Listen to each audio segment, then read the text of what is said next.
In the first video of this series I looked at Gore's suggestion that this graph, which comes from the Vostok ice core, shows carbon dioxide and temperature in lockstep over the last 400,000 years. Just to recap, I'll let the film The Great Global Warming Swindle counter that one. So here we re-looking at the ice core record from Vostok, and in the red we see temperature going up from early time to later time at every key interval when we came out of a glaciation, and we see the temperature going up, and then we see the CO2 coming up. CO2 lags behind that increase. It's got an 800-year lag, so temperature is leading CO2 by 800 years. There have now been several major ice core surveys. Every one of them shows the same thing. The temperature rises or falls, and then after a few hundred years carbon dioxide follows. So obviously carbon dioxide is not the cause of that warming. In fact, we can say that the warming produced the increase in carbon dioxide.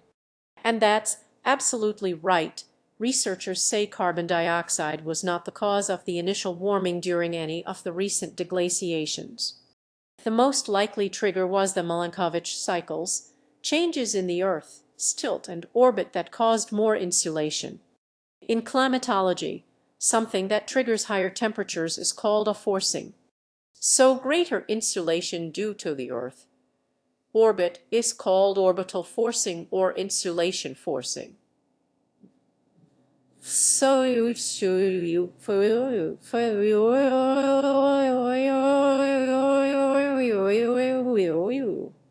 The problem is this explanation has given rise to yet another myth that I'm going to deal with in this video. But first, a quick recap of myth number 1. CO2 clearly cannot be causing temperature changes. It's a product of temperature. It's following temperature changes. Just because an increase in temperature puts more carbon dioxide into the atmosphere, which is true, that doesn't preclude carbon dioxide also causing temperatures to rise. Similarly, just because insulation causes temperature rises, that doesn't mean carbon dioxide can't cause temperatures to rise. Otherwise, you could say that because kinetic energy can produce heat, then it must mean that heat can't produce kinetic energy. So let's go back to that graph which Durkin attributes to Caillon et al. He's probably referring to this famous 2003 paper in the journal Science, which is where that 800-year lag comes from. By the way, Caillon says there some margin of error of 200 years. Caillon was looking at the end of one of several glaciations during the Ice Age, this one called Termination 3. It marks the end of a glaciation about 240,000 years ago. Durkin's correct in saying there an 800-year lag, but he didn't tell his audience what was in the rest of Caillon's paper. The data for the graph here, so the real one by Caillon et al. Comes from an ice core at the Vostok station in Antarctica. Since the 1980s, ice cores have been getting progressively deeper, and the 800-year lag everyone now talks about comes from a core that was first analyzed in 1999. So Vostok doesn't record global temperatures, it records Antarctic temperatures. And although temperature did indeed lead CO2 in Antarctica, Caillon concluded that temperature rises lagged CO2 in the northern hemisphere, and he said so in his paper. A more recent paper by Shakun et al. Shows how much temperature leads CO2 in the southern hemisphere and how much it lags in the northern hemisphere. The rise of CO2 level and the warming effect that produces is not only consistent with observation, it also explains something that's otherwise inexplicable.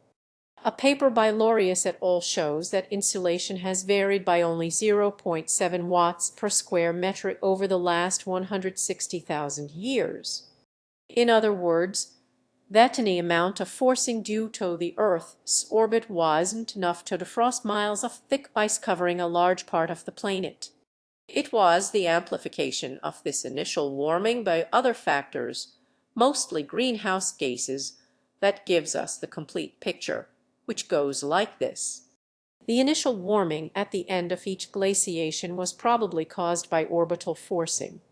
Carbon dioxide in the atmosphere played little or no part in this initial warming, and because CO2 is more soluble in colder water, a lot of it was dissolved in the deep oceans. But the higher temperatures caused by orbital forcing led to stronger winds and warmer water. Over several hundred years, that caused CO2 to circulate up from the ocean depths and eventually degas at the surface. As CO2 levels in the atmosphere rose, over the next few thousand years the greenhouse effect gradually took over from orbital forcing to become the predominant cause of warming. This amplification of the initial warming is a process known as positive feedback, which I explained in the first video of this series. Then, as the Earth continues its wobble and erratic orbit, less insulation begins to fall, and that triggers lower temperatures, causes more atmospheric CO2 to dissolve in the oceans, and the process goes into reverse. We get another glaciation. So Lorius and Shakun's conclusion was the same as the conclusion of Caillon and every other researcher in this field, that carbon dioxide both lags and leads temperature rises. Caillon explains all of this in his paper, but that wasn't mentioned in the great global warming swindle. Neither Caillon nor Severinhaus nor Juzel or any of the authors of the paper Durkin cited were interviewed for the film. Instead, Durkin got a geochemist with no publishing history in this field to voice his beliefs.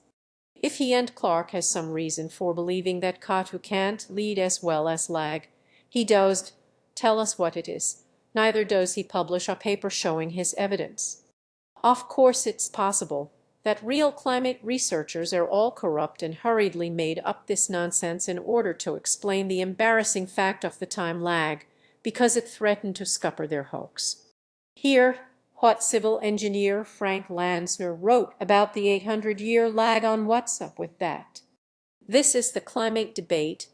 So massive rescue missions have been launched to save the CO2 hypothesis. So explanation for the unfortunate CO2 data.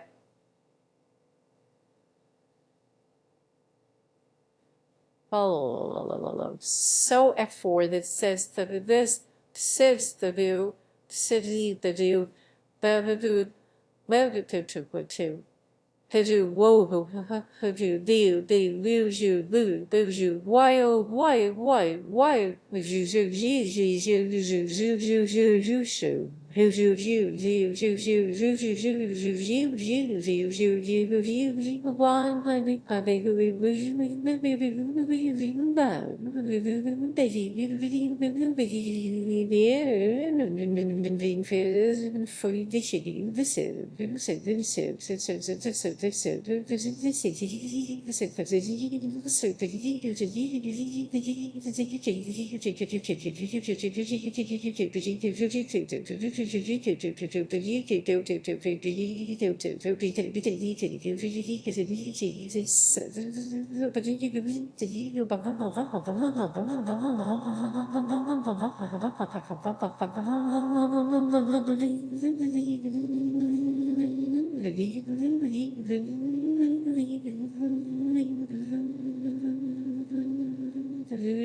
First, a solar or orbital change induces some minor warming, cooling, and then CO2 raises or drops. After this, it's the CO2 that drives the temperature up or down. Well, that's more or less the theory in a nutshell. But if Lanzner thinks this explanation was hurriedly cobbled together to explain away an unfortunate lag, he obviously hasn't looked at any of the scientific papers from decades past.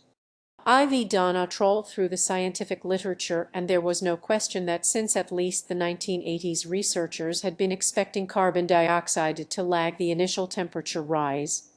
The only question at the time was, how big would the lag be? Neftel et al. In 1988 thought CO2 probably lagged by less than 1200 years. A 1990 paper by Lorius et al. Predicted a lag of between a decade and over 100 years. A paper by Barnola et al. Estimated the lag time at less than 1,000 years. So why were they all so sure that CO2 lagged the initial temperature rise? Because there had never been any question of it not doing that. I couldn't find any papers suggesting that carbon dioxide led temperature rise at the end of each glaciation. Here, a paper going back half a century, explaining how orbital forcing was the likely cause, and by the 1970s that explanation was widely accepted. And by the 1970s, positive feedback was also well understood. Here's a Nature paper from 1972.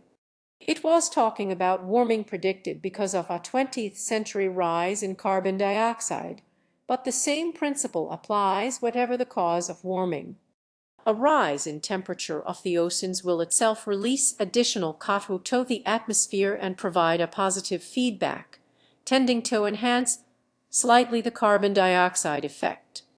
This paper by Satltzman also describes how carbon dioxide released from a warming ocean amplifies initial warming. Just as Lorius and Barnola had predicted, and other researchers have confirmed, it was positive feedback that defrosted the planet, not orbital forcing. But this myth that the unexpected discovery of a lag has turned climate theory on its head has persisted simply because it's been copied and pasted again and again for the internet version of the scientific literature, the blogosphere. Even this year, when the Niels Bohr Institute in Denmark published yet another paper on what has become the standard model of deglaciation, this time calculating the time lag at much less than 800 years, the bloggers still saw it as confirmation that CO2 always lags temperature and therefore cannot lead. Introducing the study on what's up with that, Anthony Watts wrote, the question of which comes first, the temperature or the CO2 rise, has been much like the proverbial which came first, the chicken or the egg question. This seems to settle it. Temperature came first, followed by an increase in CO2, outgassing from the oceans surrounding Antarctica. Well, welcome to our conclusion that was first reached 40 years ago. Welcome to our free to conclusion. Sorry, but this isn't like the chicken or the egg question. The authors have known 4 decades which came first.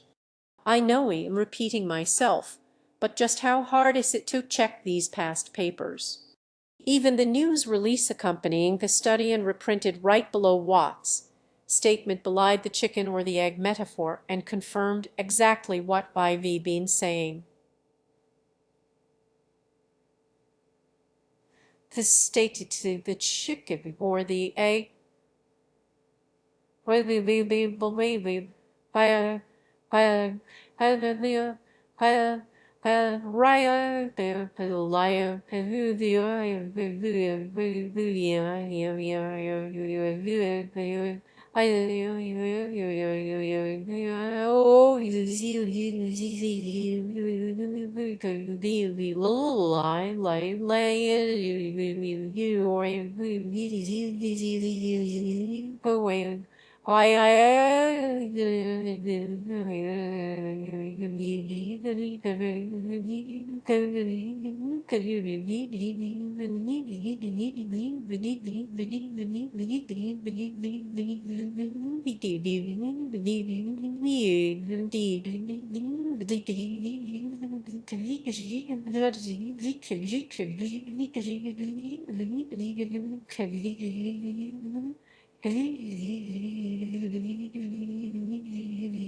ping, ping, ping,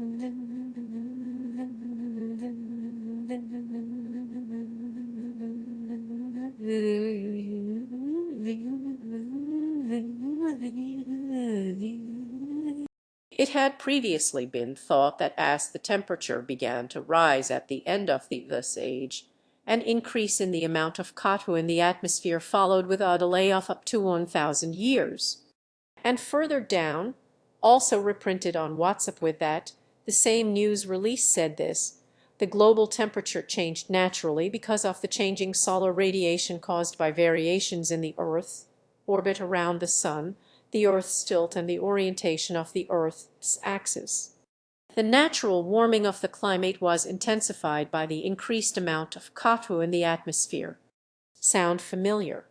This understanding of the CO2 lag is a pretty persistent myth, and it crops up all the time. It's not an easy one to understand because it's part fact and part fallacy, so you have to unravel what's actually in the scientific literature and what is. So let's sum all this up with a quick quiz.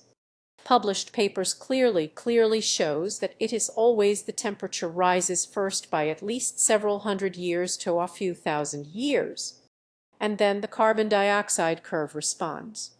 True, if we re-talking about the initial cause of deglaciations and Antarctic temperatures rather than global temperatures.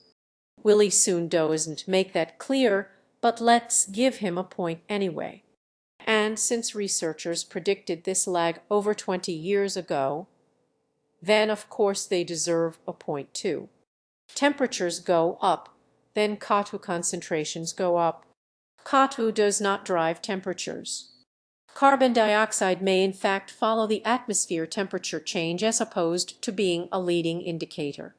False. If the only argument here is that something can't be both a cause and a product of that cause, because nature proves that wrong time and time again. The Amazon rainforest is a good example. More vegetation promotes evapotranspiration and encourages rainfall. More rainfall leads to more vegetation.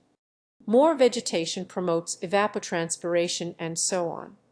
They said if the CO2 increases in the atmosphere as a greenhouse gas, then the temperature will go up. But the ice core record shows exactly the opposite. So the fundamental assumption, the most fundamental assumption of the whole theory of climate change due to humans is shown to be wrong. False. The most fundamental assumption for decades was that temperatures would rise first because of orbital forcing. Then carbon dioxide would rise. In that, carbon dioxide would cause further warming and the release of more greenhouse gases until the temperature stabilized at a much higher level.